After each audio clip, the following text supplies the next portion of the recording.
आप सभी का जीवन मंगलमय हो। अभी जो अनैतिक कार्य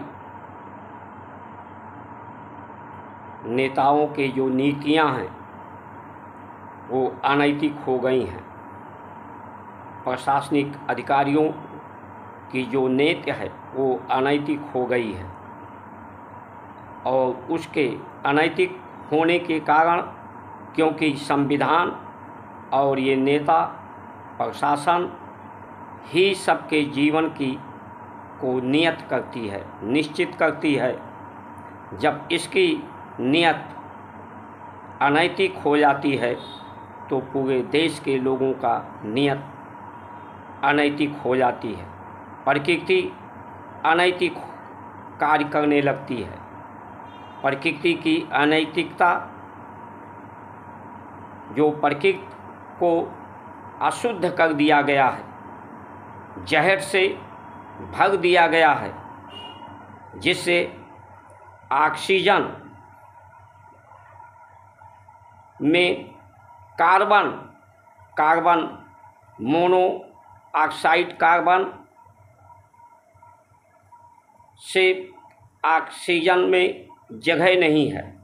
ऑक्सीजन एक रिक्त स्थान होता है, स्पेस स्थान होता है, जिसके कारण ही संसार की सभी गति होती है। प्राण की गति, रक्त की गति, संसार की गति होती है। इसलिए ये ऑक्सीजन की जब शुद्धता नहीं रहती तो जल और जीवन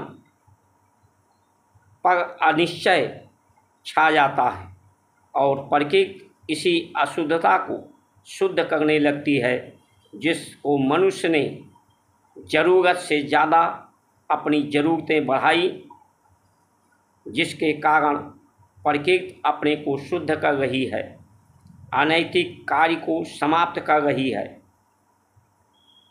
इसलिए हमारा जीवन एक संयुक्त परिवार के रूप में है।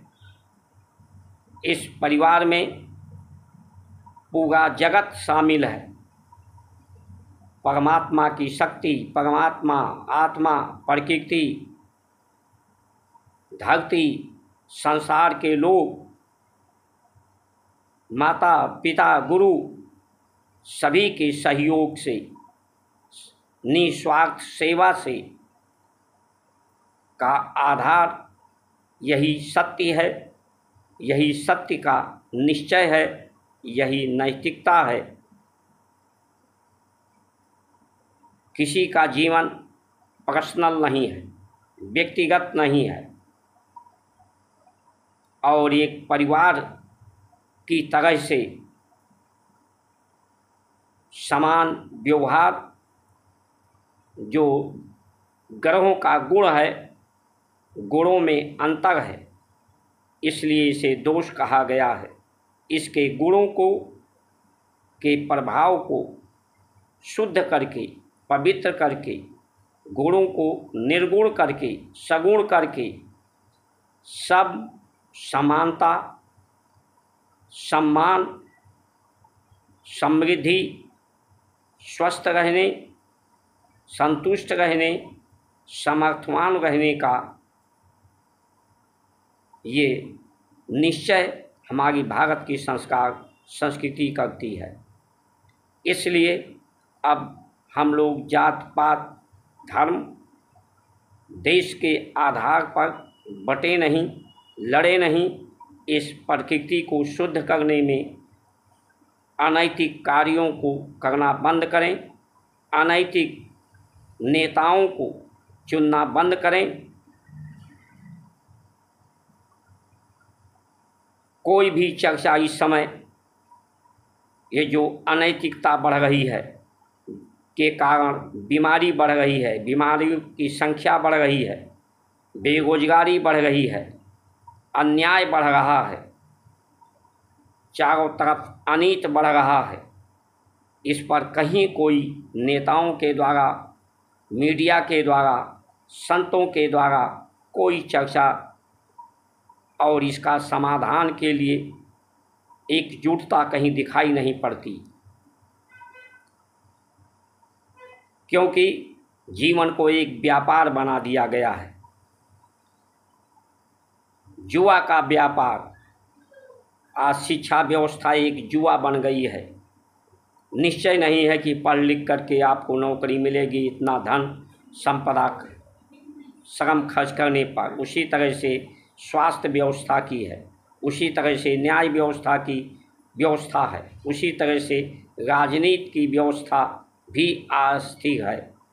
लाखों करोड़ों लोग खर्च करते हैं चुनाव जीतने के लिए, जो हार जाता है उसका जुआ ही होता है। तो ये जो प्रकृति है वो अंतरिक्ष ब्रह्मांड है, वो व्यापार के आधार पर नहीं, पारिवारिक आधार पर, संयुक्त आधार पर हमारा सहयोग करते हैं। हम अंतरिक्ष को क्या देते हैं, ब्रह्म को क्या देते हैं, सूर्य पृथ्वी प्रकृति को क्या देते हैं, जिससे हमें जीवन प्राप्त होता है। जो हमें देते हैं उसके बदले में हम क्या देते हैं, वो तो निस्वार्थ भाव से एक परिवार के रूप में हमारा सहयोग कर रहे हैं। इस तरह से हम भी पूरे जगत को परिवार के रूप में सहयोग करें, निस्वार्थ करें, अनैतिकता को समाप्त करें। अनैतिकता समाप्त नहीं होगी, ये पर्सनल लाइफ, पर्सनल अधिकार जिसमें सम और समानता का सम्मान नहीं है। अधिकारी क्यों ये समझते हैं कि उन्हें 4 अक्षर पढ़ करके, या नेता क्यों समझते हैं कि उन्हें जनता ने चुन लिया है तो उनकी ज़रूरतें, उनकी आवश्यकताएं ज़्यादा होनी चाहिए, उनको आमदनी ज़्यादा होनी चाहिए और आम नागरिक की मजबूरी में जीवन गुजारना चाहिए। ये सबसे बड़ी अनैतिकता है। इसलिए हम सबको सजग और सावधान होना चाहिए, नहीं तो ये व्यक्तिगत स्वार्थ आने वाले समय में कोई सृष्टि ही नहीं बचेगी। हम आने वाले बच्चों को, परिवार को क्या दुर्दशा में छोड़ करके झुलसते हुए जीवन देकर जाएंगे। ये जो दुख है, चाहे प्रकृति का हो, बीमारियों का हो, सभी तरह के जो दुख हैं, वो दुख का कारण यही है कि पर्यावरण में जहर घुल गया है। इस अनैतिक कारणों से। जय श्री राम।